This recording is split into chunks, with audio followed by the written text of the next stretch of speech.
Justice स्वर्णकांता शराब नीति case से हटी। दिल्ली हाईकोर्ट की जस्टिस स्वर्णकांता शर्मा ने चर्चित शराब नीति मामले की सुनवाई से खुद को अलग कर लिया है। आम आदमी पार्टी के राष्ट्रीय संयोजक अरविंद केजरीवाल ने शराब नीति केस से जस्टिस शर्मा को हटाने की मांग की थी। केजरीवाल का कहना था कि जस्टिस शर्मा आरएसएस के कार्यक्रम में 4 बार शामिल हो चुकी हैं। तो चलिए चर्चा की शुरुआत कर लेते हैं। हमारे इसके अलावा Tanuj Dikshit advocate Supreme Court के, वो भी हमारे साथ मौजूद रहेंगे। तनुज दीक्षित जी हमारे साथ जुड़े हुए हैं, सुप्रीम कोर्ट के एडवोकेट हैं, तो इनकी मौजूदगी बेहद जरूरी हो जाती है।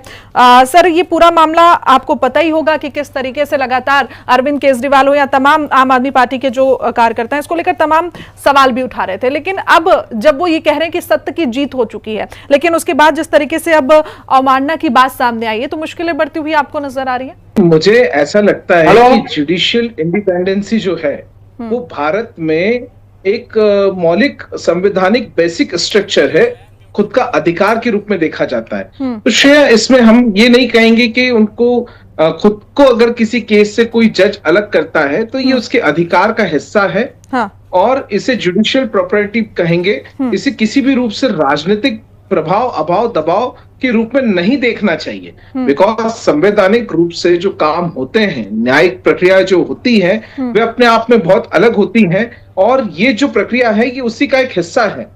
तो इसमें किसी भी तरीके का पॉलिटिकल इंटरफेरेंस नहीं देखा जाना चाहिए। जब कभी भी ऐसे सवाल उठाए जाते हैं तो जजेस अपनी नैतिकता के आधार पर उन केसेस से खुद को अलग कर सकते हैं। This is very regular process. जी ठीक है। तो चुनाव जीतने के लिए जो ये कहानियां पूरी बनाते हैं, जो षड्यंत्र रचते हैं, इसका खुलासा जरूर होगा। ठीक है, मुझे लगता है इस बात का जवाब तनुज जी ज्यादा अच्छे से दे पाएंगे क्योंकि वो वकील हैं। तनुज जी, मैं ये समझना चाहती हूँ कि जो आम आदमी पार्टी लगातार आरोप लगा रही थी कि जज को हटा दिया जाए, वो हटाने की मांग कर रहे थे, अब हालांकि वो चीजें हो चुकी हैं, इसमें आपसे मैं ये समझना चाह रही हूँ कि आपको लगता है कि इसका फायदा आम आदमी पार्टी को होगा? जो उम्मीद वो कर रहे थे वो आगे हो सकता है कि जो फैसला तो वही आएगा, चाहे जज स्वर्णकांता करें या फिर कोई और बेंच करे? वकील के नाते न्यायपालिका की निष्पक्षता पे जो कोई भी पार्टी नैरेटिव सेट करने का प्रयास कर रही है, चाहे वो आम आदमी पार्टी ही क्यों ना हो, ये बिल्कुल मैं इसका विरोध करता हूं, खंडन करता हूं। ये गलत तरीका है।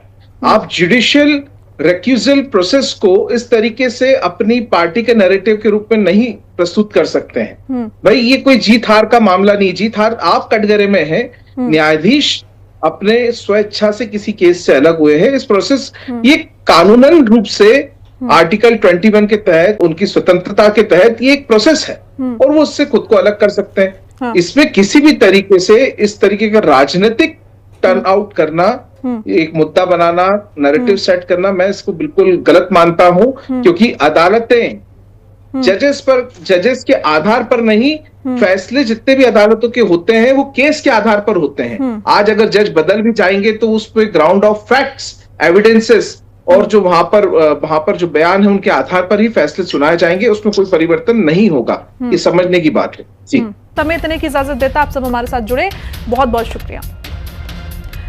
तो देखिए, जिस तरीके से आम आदमी पार्टी अब इस बात का दावा कर रही है, जब जस्टिस स्वर्णकांता इस पूरे मामले से खुद को अलग कर लेते, उन्होंने कहा कि न्याय की जीत हुई है, हमें न्याय मिल चुका है। ट्रायल कोर्ट की ओर से जो फैसला आया उस पर भी उन्होंने कहा कि हमें उम्मीद था न्यायालय पर, और उम्मीद पर न्यायालय खरी उतरी है, और हमें भरोसा है कि आगे भी इसी तरीके का फैसला आएगा। हालांकि भारतीय जनता पार्टी कह रही है कि ये एक महिला जज का अपमान है, लेकिन ये राजनीति यहाँ पर और भी ज्यादा बढ़ती हुई नजर आ सकती है। बुलेटिन में इतना ही। तेज होने की तमाम जानकारी के लिए देखते रहिए खबर।